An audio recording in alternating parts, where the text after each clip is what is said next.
familiar. So if you don't know by now, then you should probably get familiar. Hi there, I'm MrBigNoodle, and in this video, I'm going to be breaking down my zombie Braiiins deck that I created myself, and I also used in the recent tournament FLC 16, where I got 12th place. So let's just get into it. So basically, this deck, it's actually a zombie emissary monarch deck, but I didn't really want to call it zombie emissary monarch, so I called it zombie Braiiins, since it also uses 3 brain control, and you're kind of controlling your opponent. It also uses soul exchange in this build and creature swap, so you're kind of grabbing your opponent's monsters, and I, had some fun with the spelling here. So let's just get into it here. So first of all, I also, I changed almost 10 cards in this deck, literally 30 minutes before the tournament even started. And I didn't even get to playtest this exact build before the tournament. So I'm really excited that I actually got 12th place without even playtesting the build, the exact build that I used. And one of the cards that I put in last minute, 30 minutes before the tournament, was Azure Priest. So the reason why is because this deck actually kind of struggles against 2 or 3 specific cards. Scapegoat, Gravekeeper's Spy, and then just like every deck, Magician of Faith. Because, if they get a ton of +1s off Magician of Faith and Pot of Greed, then it's kind of GG. But although this deck does struggle with Gravekeeper's Spy a little bit, I seriously think this deck is as good as Chaos and Warriors. I think every tier list in the future is going to have Emissary decks specifically, and a zombie Emissary deck in the top 3, top 5. I think it might even be the best deck in GOAT format, believe it or not. I actually believe that. But it does struggle against GOAT control, funny enough, just because of the way the deck works. It destroys Warriors, and it does decently well against Chaos. But yeah, Scapegoats are kind of annoying because, you're tribute summoning Emissary, so now you only have 1 monster on the field instead of 2, etc. That's why I threw in Azure Priest, just to combat Scapegoat. And I only really used Azure Priest once in the tournament, where I tried to creature swap it, and then they solved my creature swap. I'm not sure if it's the best card. It seems decent. I have taken it out since, but it might be good. Second card is Black Letter Soldier because, it's BLS, and I also have a lot of lights and darks in here. Unfortunately, Pyramid Turtle is not a light or a dark, which would have been amazing, but we still have enough lights and darks for 1 BLS. Breaker. So this deck, pretty much the entire goal of this deck is just +1s. That's the whole game plan. It's just +1, +1, +1. So throwing in a Breaker, which also destroys some back row, which this deck doesn't really destroy that much back row, is really good. And it's a dark for BLS. And next here we got Emissary of the Afterlife. So this is one of the MVPs of the deck, and I think it's one of the strongest cards in GOAT format right now. Pretty much any deck that uses Emissary is gonna do extremely well in a tournament. Shep got 8th place. He used Emissary in the same tournament, FLC 16. I got 12th place using Emissary. It's unbelievably strong. It's a free +1, 1600 attack, dark, and your opponent never has target. So when this card is sent from the field to the graveyard, so sent anyway, tribute, destroyed, etc., each player adds 1 level 3 or lower normal monster from their deck to their hand. And your opponent never has any targets, so you just get the +1, your opponent doesn't, unless they're also playing Emissary. And then the targets that I picked here is Dragon Zombie. So there's only one other monster, level 3 or lower normal, that has higher attack, which is Sonic Duck.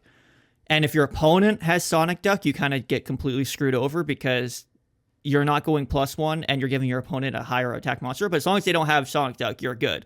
And you could also play Sonic Duck in this deck instead of Dragon Zombie.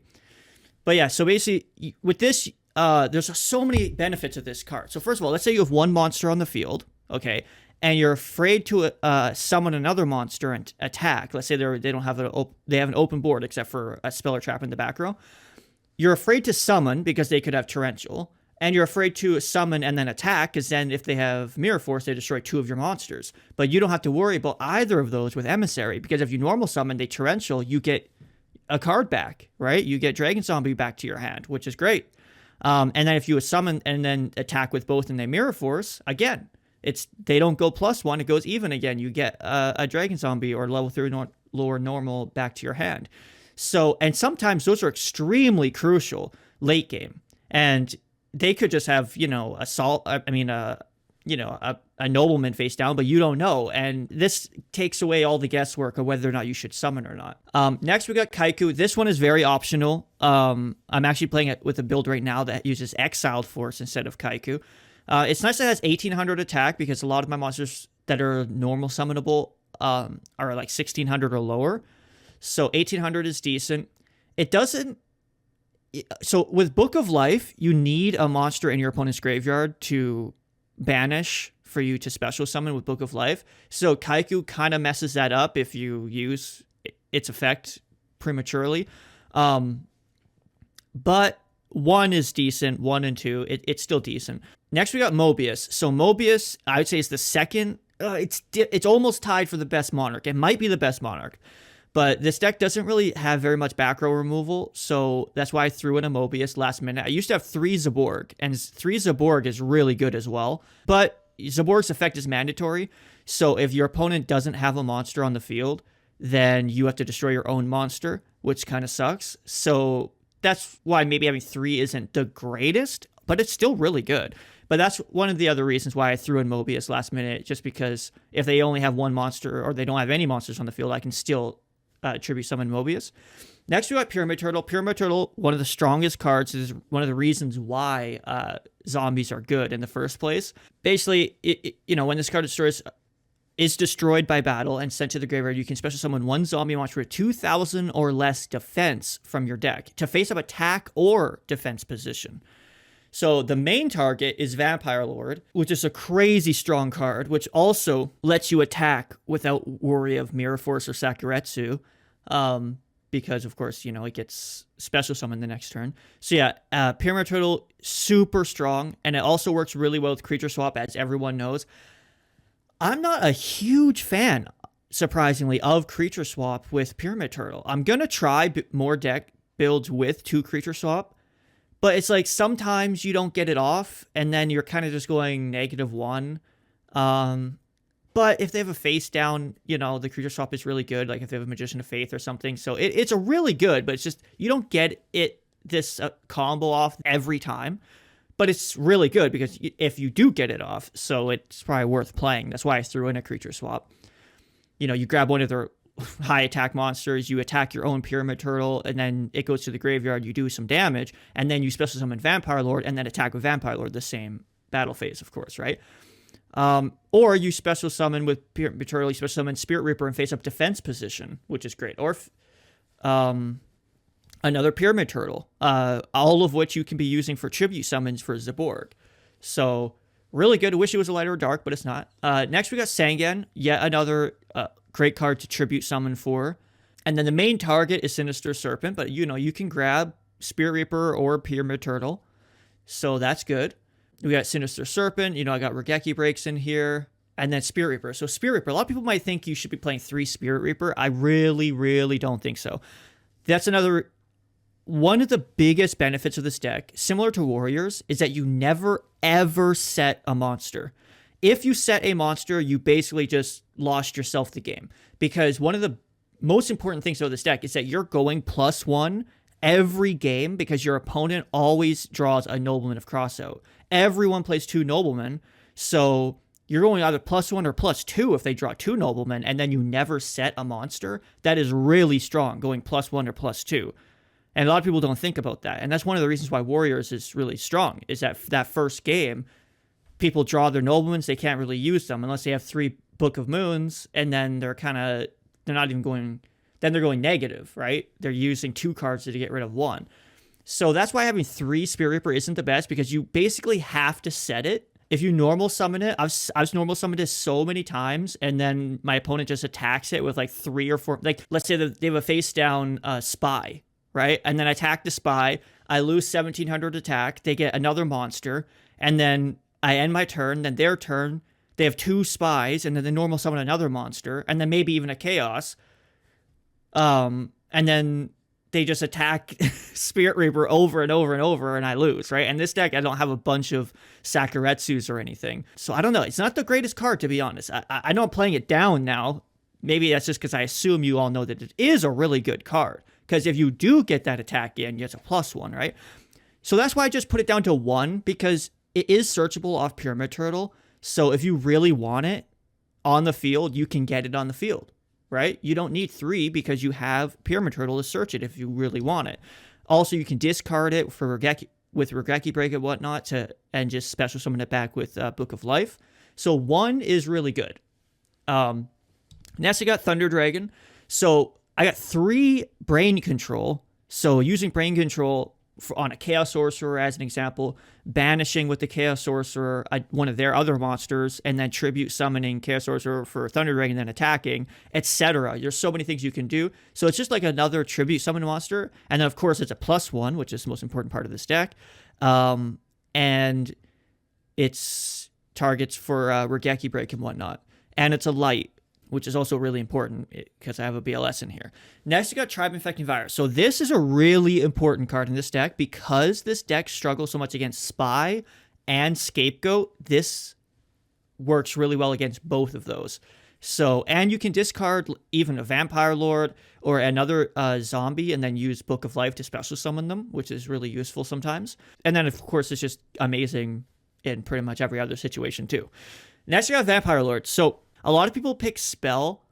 Pick Spell, of course, if your opponent is using Warriors or something. But if your opponent's on Chaos, I don't like to do Spell because they just put a Book of Moon or a Duo or something, and then they use a Magician of Faith to get it back. So I like to do traps, even though you're not that worried about traps in this deck because Emissary and Vampire Lord are somewhat immune to traps. Well, especially Vampire Lord. But I still pick traps usually. And then once returned to your next time phase after this card is in your possession was destroyed and sent to the graveyard by an opponent's card effect, special summon this card from the graveyard. This is why this card is so strong. It's way stronger than people think.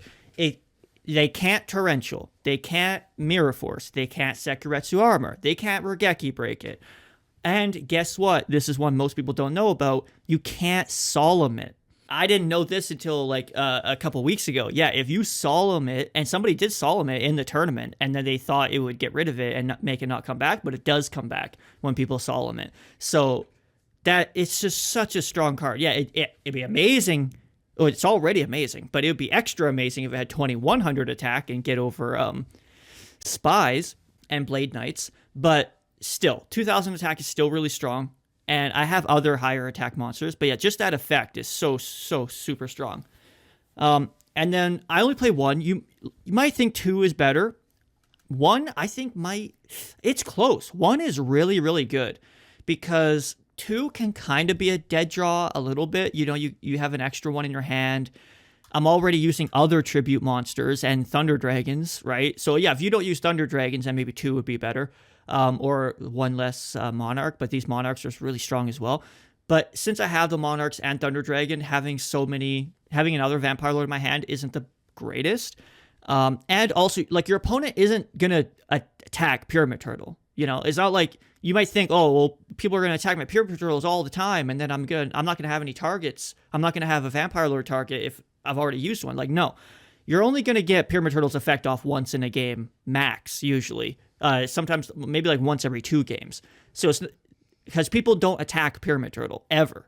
You know, they know you're going to be getting either a Vampire Lord or even another Pyramid Turtle or a Spirit Reaper. So I think 1 is really good, and I have 1 in this build. Next, we got Zaborg. So I believe Zaborg is, again, one of the strongest cards in Go format. Like, really, really strong. But the reason why people probably don't realize its strength is because what they do is they just throw it into like a Chaos deck or something, and then they have to tribute summon like a Kaiku. If you tribute summon a Spy, then that's decent-ish. But if you tribute summon like your own Kaiku or a Blade Knight or something, you're not going +1, right? You're losing a monster, and then you're destroying one of your opponent's monsters, and that's it, right? But if you use Brain Control or Emissary of the Afterlife, you go +1, which is so huge, right? You Brain Control your opponent's monster, you tribute summon that monster for Zaborg, and then you just pop another monster. So you used 1 Brain Control, basically, to get rid of 2 monsters, and then you still have your Zaborg. Same with Emissary. You tribute summon Emissary for Zaborg, and then you get a card back to your hand. So Plus ones are the most important part of GOAT format, and they're difficult to find, and this is one of them. So I think it's really, really, really strong. And it's a light, and if you do have Metamorphosis, it's really good, because it can get Balter. Same with Thunder Dragon. But, you know, if you're going to put Metamorphosis in this deck, then you have to put Scapegoat too, and then you basically build a Scapegoat zombie deck, which already exists, and they don't do that well, because then you're losing space, and to gain more space, you got to get rid of stuff like Emissary and stuff, and then the deck's just not as good. So that's why I don't have Metamorphosis in here, and there's no level 1s, you know? And you can't put flips in here because you really don't want to get Noblement. So that's why I don't put Metamorphosis, even though it is level 5. Next, we got Dragon Zombie. So out of all the targets for Emissary, there's only one other target that has higher attack, which is Sonic Duck, which has 1700 attack, which of course completely screws you if your opponent has Sonic Duck. But as long as your opponent doesn't have Sonic Duck, then Dragon Zombie is extremely strong. 1600 attack is really strong. First of all, this deck already destroys warriors, and warriors are the only deck that has monsters that have 1600 attack, right? Chaos has 1400 attack, usually is like their highest until they get, except for Breaker. If this deck struggled against warriors, then yes, putting a Sonic deck in here would be better. But since this deck already beats warriors, it's better to have a Dragon Zombie, I think, because you can Book of Life, Dragon Zombie, and it's also another target for Pyramid Turtle. Also, Skill Drain in this deck can work too, because Dragon Zombie is a normal monster. Next, we got Book of Life. So Book of Life, it's kind of like a mini Kaiku in a way, because, you know, you are removing from play one monster from your opponent's graveyard, which is really strong. It could be a Sinister Serpent or a Lighter Dark.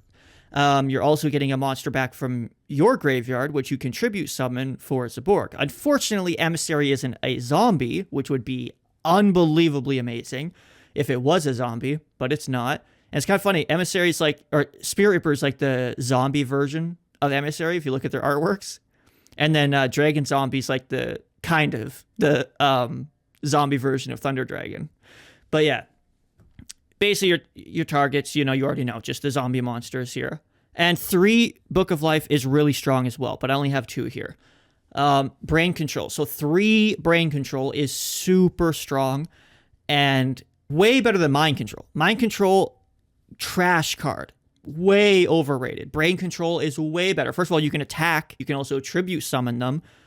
And attacking is huge. You know, if you can win a game. I win so many games off Brain Control. Late game, you know, all they have is like a Serpent in hand, and then they summon a Blade Knight, and then you know when you only have like one card left in your hand, and it's like at the end of the game, and then you top deck a Brain Control and win. It's super strong for that reason as well. And then of course it +1s for Zaborg, and then that's why this deck doesn't have a bunch of Sakuretsus and whatnot, because I kind of want my opponent to have a monster so I can grab it with Brain Control.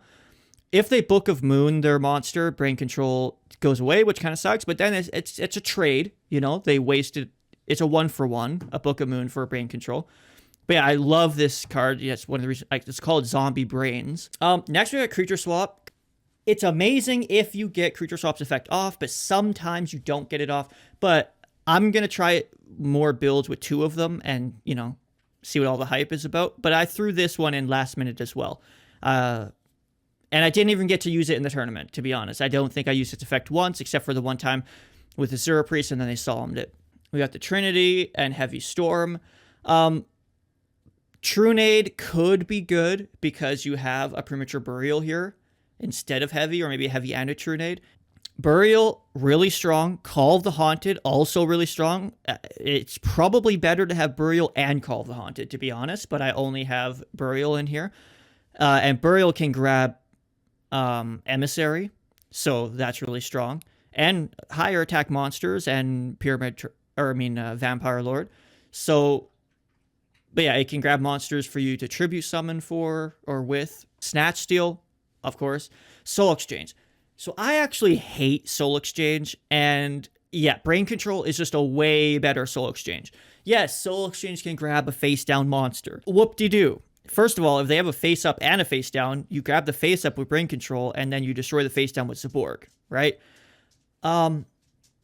And I think a creature swap is like a better soul exchange, kind of, you know? I mean, they're kind of different, but you can grab a face down with creature swap and then use its effect if it's a Magician of Faith or something. So I probably should have used another creature swap instead of soul exchange here. But one of the things people don't think about with soul exchange is they think like, oh, you can't conduct your battle phase, but that's not that important because, you know, you're just going to be it's just stopping a little bit of damage, right? Like you're not going to do 2,000 damage or 1,600 damage or I guess 2,400 damage or something, like whatever. That's not that big of a deal. You can do it later, right? Life points are expendable. It's not like a neg one or anything. But that's where people are wrong. It is a neg one kind of, because attacking a monster and destroying it is a +1, right? If you have a monster, you attack their monster, you destroy their monster, you just went +1. Right? And you can't attack when you use Soul Exchange. And you could have 3 monsters on the field, right? And you could be going +2, +3 by attacking 2 or 3 monsters, and like as an scapegoat even tokens. But you can't do any of that because Soul Exchange doesn't let you conduct your battle phase at all. No monsters. So I don't love it, and yeah, I think it's overrated, and I'd much rather just have 3 brain control. And in this build, since I already had 3 brain control, I think a creature swap would be better. Like, basically, I just threw this in instead of Nobleman. You might notice I don't have Nobleman in this deck. I hate Nobleman, believe it or not. Even though I hate Magician of Faith, and this deck kind of struggled a little bit with Spy. But if you verse a warrior deck, you're going -1, right? And now more people are going to be playing Emissary decks, so you're kind of going to be going more -1 from now on because so many people are going to be playing Emissary. And I told you earlier how that works with against Nobleman really well. But yeah, I don't play Nobleman because if they are playing a warrior deck, I don't want to go that -1, -2, and I don't have Book of Moons in here to make the Noblemans useful. So that's why I put in Soul Exchange. But I'd rather put in a creature swap from now on. Regeki Break, so, you know, you could change this out for something else. It's really good, though, you know. Works with Thunder Dragon, works with all my zombie cards. I discard a zombie, then Book of Life, one of the zombies. So, and it can destroy a monster or spell or trap, which is nice. Ring of Destruction, you know, I think it's mandatory in every deck, but maybe it's not. Trap Dust Shoot. This is honestly probably one of the main reasons that I did as well as I did in the tournament, because Trap Dust Shoot is just so strong. And 3 is probably might even be better. You know, well, this kind of counters Spy, kind of. You could throw a Spy back into the deck as well.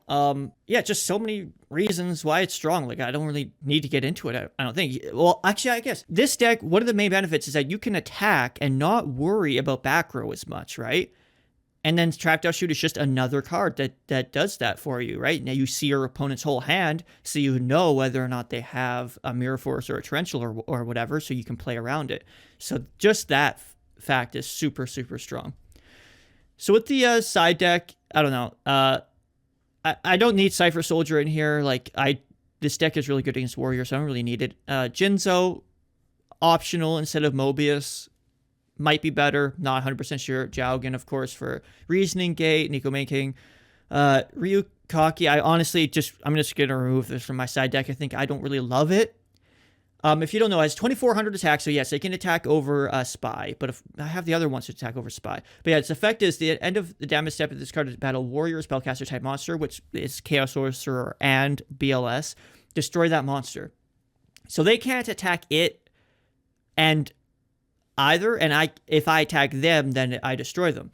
But I have 3 brain control, so I'm going to be brain controlling their BLS or Chaos Sorcerer for next turn anyways.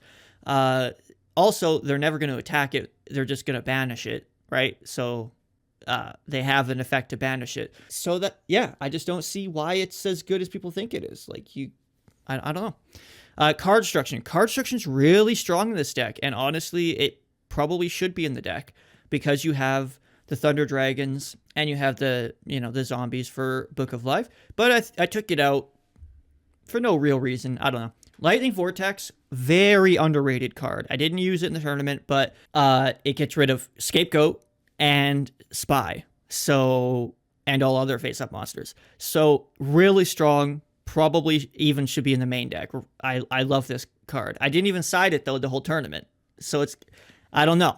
The only thing is, like, what do I take out? Like, obviously in this deck, I take out Soul Exchange for it, but you could take out a Regeki Break for it, but then I don't have as much face downs to kind of protect myself. MST, I don't love this card, except if they have a burn deck or something.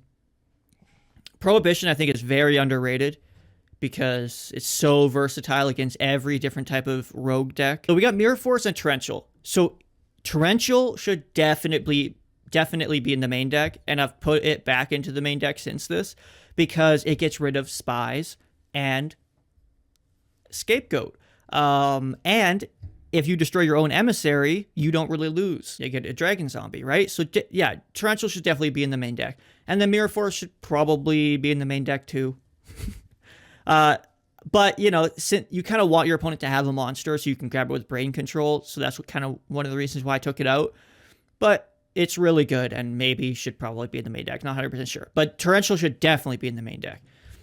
And that's basically it. Love this deck, really strong. And also, I've made like 4 or 5 other Emissary decks that are not zombie related that are also really, really good. I'll be uploading this video to the Jinzo&Tonic channel and maybe my own channel. Not 100% sure yet.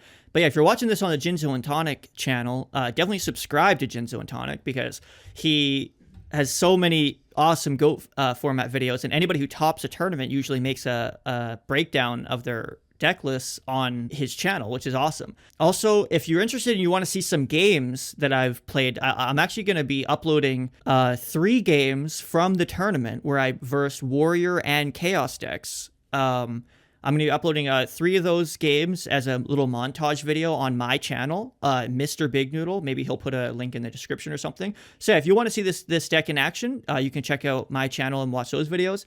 MrBigNoodle on YouTube. And then, yeah, if you're watching Jinzo&Tonic, make sure to subscribe to Jinzo&Tonic. And yeah, thank you all very much for watching, and I'll see you in the next video.